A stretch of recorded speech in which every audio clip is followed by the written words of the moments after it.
औज़ुबिल्लाहि मिनश्शैतानिर्रजीम बिस्मिल्लाहिर्रहमानिर्रहीम। आज हम रिमेनिंग क्वेश्चन आंसर्स करेंगे unit number 1 fundamentals of chemistry. Question number 5 part A, classify the following molecule as monoatomic, diatomic, triatomic and polyatomic. इन molecules को हमने mono, die, try और पॉलीएटॉमिक्स molecules में करना क्लासिफाई करना है। पहले है मोनो एटॉमिक मॉलिक्यूल। याद रखें, मोनो एटॉमिक मॉलिक्यूल सिर्फ नोबल गैसेस होंगे, क्योंकि इन नोबल गैसेस के आउटर मोस्ट में 8 इलेक्ट्रॉन्स कंप्लीट होते हैं। तो सिर्फ मोनो एटॉमिक सिर्फ नोबल गैसेस ही होंगे। तो हीलियम और आर्गोन ये हमारे पास मोनो एटॉमिक मॉलिक्यूल में आएंगे। अब है डाई एटॉमिक मॉलिक्यूल। डाई 2 को कहते हैं। अब 2 एटॉमिक मॉलिक्यूल्स, नाइट्रोजन 2 है, तो नाइट्रोजन 2 दफ़ा आया है, तो इसलिए ये हमारे पास डाई एटॉमिक है। और HCl हाइड्रोजन क्लोरीन, हाइड्रोजन और क्लोरीन ये दो एलिमेंट्स है, तो इसलिए ये डाई है।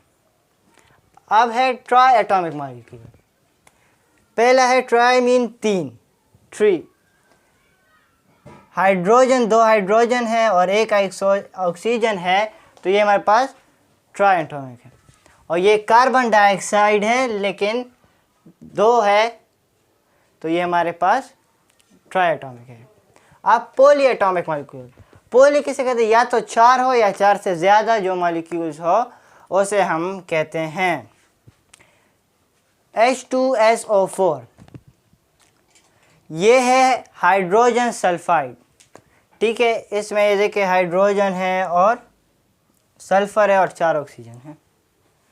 इस तरह ये है ग्लूकोज, 6 कार्बन, 12 हाइड्रोजन और 6 ऑक्सीजन।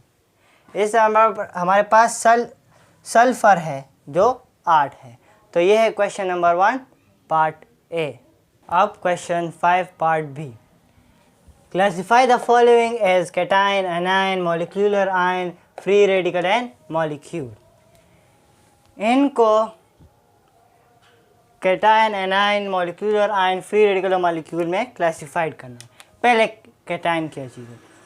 वो एटम जिस पे पॉजिटिव चार्ज हो वो हमारे पास कैटायन है। जैसे Mg मैग्नीशियम और Na सोडियम, ये दोनों हमारे पास पॉजिटिव चार्ज है और ये हमारे पास कैटायन है।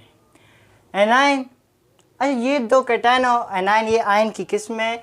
आयन वो चीज़ है जिस पे कोई भी चार्ज हो, या प्लस या माइनस, और कैटायन पे प्लस और आयन पे माइनस चार्ज होगा। आयन में ऑक्सीजन है और क्लोरीन है, इन पे ये माइनस चार्ज है, तो इसलिए ये एनायन है। मॉलिक्यूलर आयन क्या चीज़ है? आयन हो या तो उस पर प्लस चार्ज हो या माइनस चार्ज हो, कोई चार्ज भी हो, लेकिन मॉलिक्यूल में हो।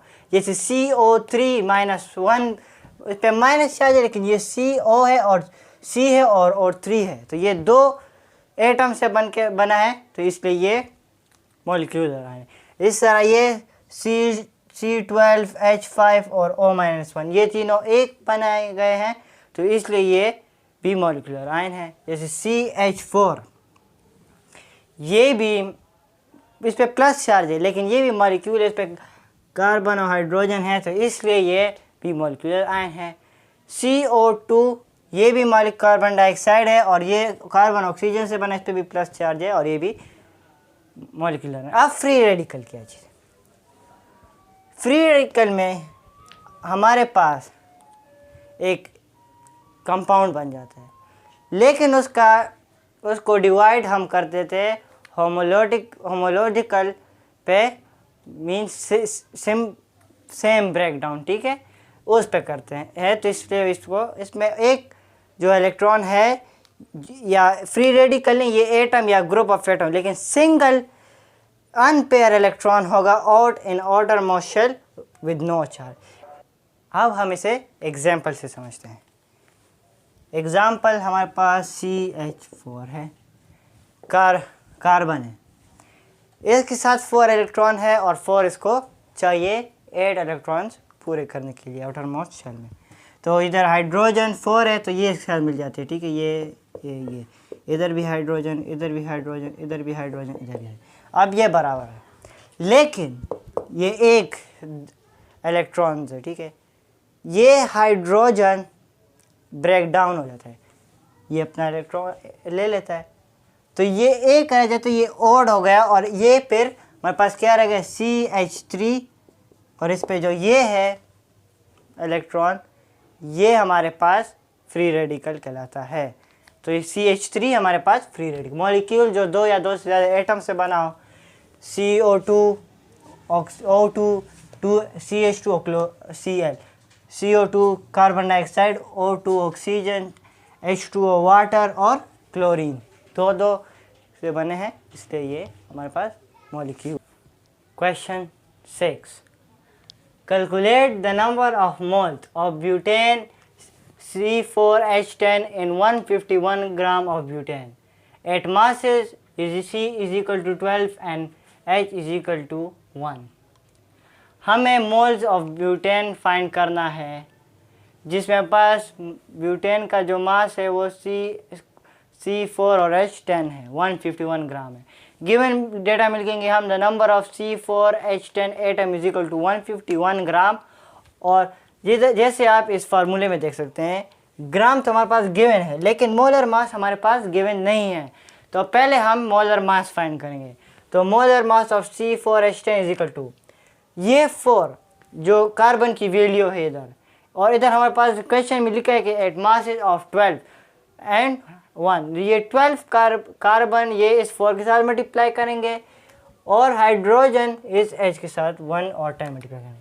तो इससे 48 और 10 10 इससे 58 हमारे पास आ जाएगा। अब हम इसको फाइंड करते हैं, मोल्स को फाइंड करने के लिए। Number is equal to mass in gram divided by molar mass. Mass in gram हमारे पास 151 ग्राम है, और मोलर मास हमारे पास 58 ग्राम है 1 मोल। तो ये हमारे पास जो इसका जो मास मोल होगा वो होगा 2.603 हमारे पास मोल होगा, और ये है हमारा answer. Question 7, what is the mass of 5 moles of ice? Atomic mass H is equal to 1 and oxygen equal to 16। अब हम इसमें मास ऑफ मोल्स मालूम करेंगे। इससे पहले हमने मोल्स फाइंड किए थे पिछले क्वेश्चन में, इसमें हम अब मास फाइंड करेंगे। गिवन डेटा लिखेंगे, number of moles of ice is equal to 5, required number is equal to mass in gram और मोलर मास। अब हमें मास इन ग्राम फाइंड करना है, और मोलर मास हमारे पास है नहीं। तो आइस का फार्मूला, आइस पानी से बनता है, तो ये H2O ही है, ठीक है। 2 हमारे पास इधर 2 हाइड्रोजन 2 और मल्टीप्लाई इसके साथ 1 करेंगे, और 1 ऑक्सीजन उधर होता है, और 16 के साथ मल्टीप्लाई करेंगे, तो ये 2 + 16 इज इक्वल टू 18। तो मोलर मास हमारे पास 18 होगा।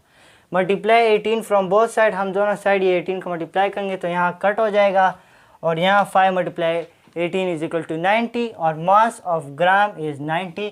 तो ये था क्वेश्चन नंबर 7। आखिरी जो 3 क्वेश्चंस है वो हम अगले वीडियो में करेंगे।